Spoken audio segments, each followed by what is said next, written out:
Hello everyone, in this video we are going to learn about Archimedes' law through a simple experiment using everyday objects. Archimedes' law helps us understand why some objects float while others sink in the water. This principle is very important in physics and widely used in real life such as ships, submarines, and many other applications. Now, let's begin by understanding the basic idea of Archimedes' principle. In this video, I will explain Archimedes' principle in a simple and clear way. I will also demonstrate a simple experiment using water and several objects. By observing whether these objects float or sink, we can better understand how buoyant force works. This experiment is easy to do and helps us connect basic concepts to real life situations. What is Archimedes' principle? Archimedes' principle states that any object is fully of particles submerged in a fluid experience an upward force. Now, as the buoyant force equal to the weight of the fluid depressed by the objects. In simple terms, when an object is placed in the water, it pushes some water out of the way. The water then pushes the object outward with a force called buoyant force. The more water and object displaced, the greater the buoyant force acting on it. This buoyant force determines whether an object will float, sink, or remain suspended in the fluid. Hello everyone, take a look at this. This is a Cartesian diver. Now, it might look like an ordinary water bottle, but if you take your finger and place it on the side of Cartesian diver and throw your fingers down, look how the eyedropper follows your finger while it's sinking, while it's floating, almost by magic.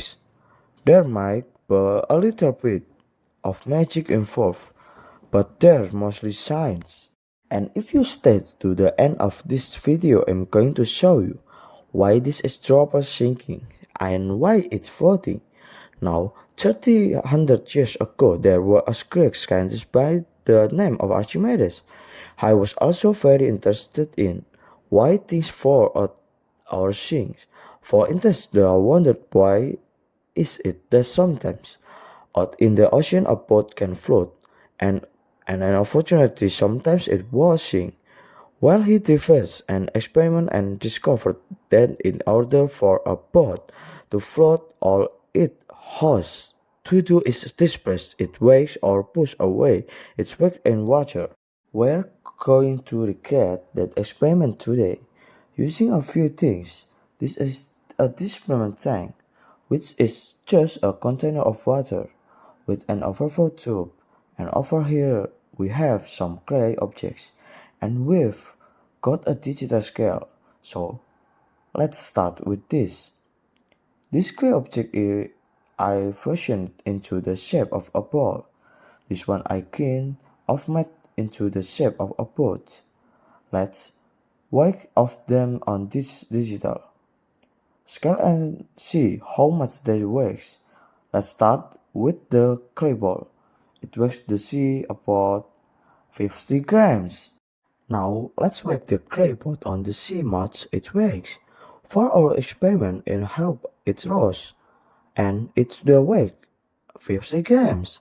So both the objects are made on a clay but weigh 50 grams, but only one of those two is actually going to float, and you probably guess which one's going to float or sink. Let's start with the clay ball. Let's place in this overflow tank this displacement tank, and not surprisingly, it sank like the rock, and a pot of water coming down and this end. How much water comes out? Well, if the weight long enough for all the water to chip out that would drip out. It would come out to about 30 millimeters on your graduate beaker. That is equal to the volume of this clay ball that is so how much space it takes up. But what we're really interested in today is not something sinking but more about why something floating. So let me fish this ball out of the water, and this time let's float the clay pot. Now, to do this partially, we have to pour this water back in so we're back at zero, because it really you can look at this like a digital or not digital scale but water scale. I need some helping hands to help press this boat. I've got little hands here. Let's carefully lay this on the top of the water. And look at this. It's floating and is pushing out volume with water now. This time the amount of water that comes out on this side is not going to be 30 milliliters. It should be 530 milliliters. At least if Archimedes was correct. Now, what's done? We wait for this to trip and get up to that point.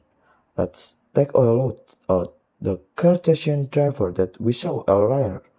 Why was this thing sinking and floating in the first place? Why was it magically following my fingers? Turns out, it has nothing to do with following my fingers. What I was doing was I was just changing the density of this eyedropper by squeezing the bottle and letting go, squeezing the bottle and letting go. And turns out, if you look closely up there at this eyedropper, you will see that is actually an air bubble. This air bubble is pushing out about 4 millimeters of water.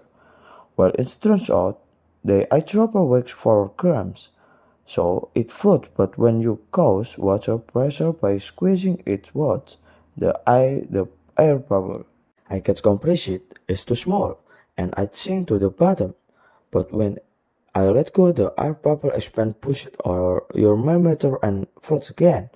Well, let's go back now to your little boat in the water and see what we've come out with. Now, your graduate beaker only goes to up the 40 millimeter mark, but if you use your imagination kind of customize a little bit, you can see that the next level up would be about 50 millimeters. So I turns out that Archimedes really did know what he was talking about. Alright, you guys, I hope you enjoyed this little experiment and I hope you enjoy the rest of your day. Thank you. Wassalamualaikum warahmatullahi wabarakatuh.